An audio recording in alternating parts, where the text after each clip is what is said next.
Two new immigration plans from the White House are causing controversy. One could force tourists from dozens of countries to reveal 5 years of social media if they want to visit the U.S. The other involves a gold card that fast-tracks citizenship if you pay $1 million. Nicole Skenga has more about this. Nicole, good morning.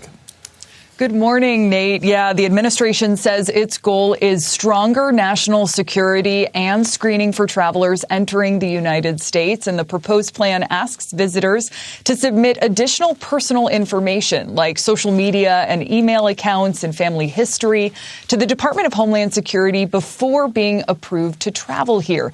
Now, this would apply to citizens of 42 countries enrolled in the visa waiver program, including U.S. allies like Britain, Germany, France, Australia, and Japan. The administration also announced a new visa program to fast-track U.S. citizenship in exchange for $1 million. The Gold Card program was created for people who, quote, provide a substantial benefit to the United States. Applicants would pay a $15,000 processing fee, and once screened and approved, they would be required to make a $1 million gift to the United States. In exchange, their residency permits would be fast-tracked. This comes after the administration announced new restrictions on refugee and asylum admissions and froze all immigration applications from 19, quote, countries of concern. Right now, tourism in this country is absolutely struggling. People do not want to visit the United States anymore as much as they used to, obviously for economic reasons, for political reasons, the way that Trump has treated our allies, how he's talked about invading Canada, Greenland, Panama, all the stuff that he's doing overseas and with this trade war. Other countries are not viewing the United States very favorably, and it's reflecting in the tourism that has absolutely plummeted. And here's just a prime example of Trump making a problem that much worse by cracking down on people visiting the United States, by asking them to, give us all your social media handles, your email addresses, information about your families, friends. We want to know who you are. Mike, what do you make of all this social media immigration crackdown that we're seeing?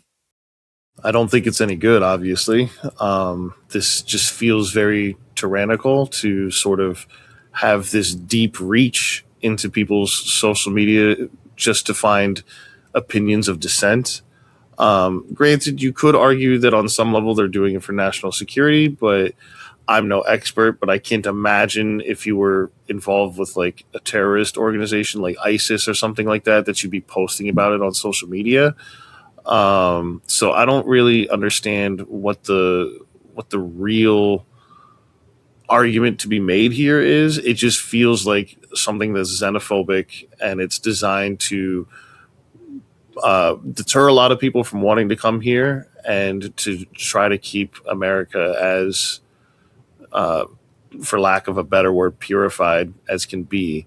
And as far as this affecting tourism, that's no surprise either, because if you look at how the National Guard deployment in DC pretty much tanked tourism there as well, it's just another example of people not enjoying these policies, not wanting to be involved with this, not wanting to be caught up or mistaken or being swept under this blanket that they're treating everybody as these hardened criminals or terrorists.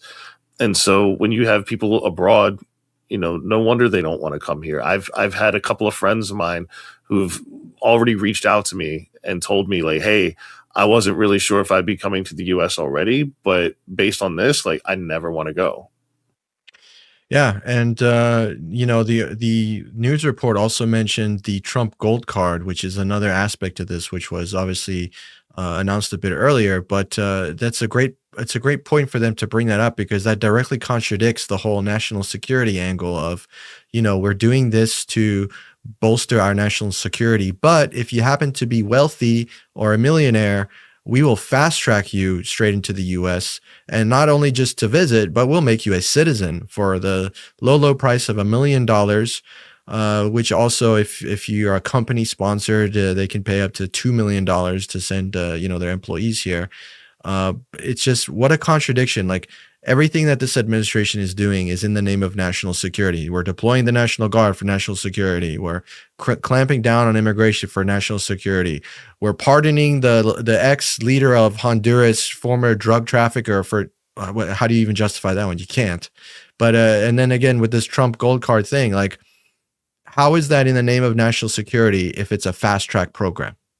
Yeah, pretty much. And on top of it, like you said, it's possible. I mean, we'll have to see what level of screening is involved and whatnot. But I would argue this just invites people like the cartels and whatnot who have the money to just say, you know what, okay, all it costs us is $1 million. We can make that no problem. We can make that in a couple hours or within a day. So let's go ahead and get some of our mules over there or whatever. Obviously, I'm speculating here, but the point is that to have this confidence of like, okay, we're going to make sure that anybody that comes in on this gold card, they're never going to be a problem. They're going to be the best of the best. And we want them here because they have a lot of money and they're willing to invest and whatnot. Meanwhile, pretty much shitting on anybody who's coming in through a green card.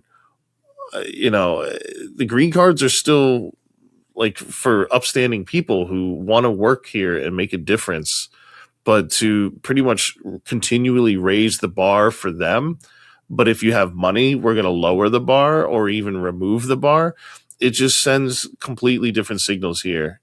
Yeah, the American dream used to be this thing where you could make it no matter who you are. You could start at the bottom and you could make it at the top. But now it seems like the new approach is, well, you better start at the top and then will let you into our country. And then what are the wealthy people that move into the U.S. going to do? Are they going to open businesses? Are they going to start employing people? Or are they just going to, spend the money on pointless crap that stays at the top of the economic hierarchy? This whole idea of trickle-down economics that was brought down by Reagan and all that during the 70s. I mean, we can see it now in full effect where it's affecting our immigration policy. It's literally a trickle-down economic immigration policy where the wealthy get a head start. And if you want to actually make it, if you want to actually contribute as a resident, as a citizen of this country, starting at the bottom, it's even harder to do that. It's the total antithesis of what was once the American dream seems now just flipped completely on its head. Right. And on top of that, I've also heard reports that they're making the actual citizenship test harder now and more difficult. Now, whether or not that's a good thing, I'm personally a bit indifferent at the moment, but the point is they're making it harder. So it's harder to get in here. And then if you have the $1 million, you can kind of bypass all that. But even still, with the way that they're handling immigration, even if you come through the right way and you have a green card or you have a gold card, I would argue, especially if you have a green card, you're more likely to be treated the same as these criminals that we saw in this other story that we did, where even if you do things the right way, you could still face deportation.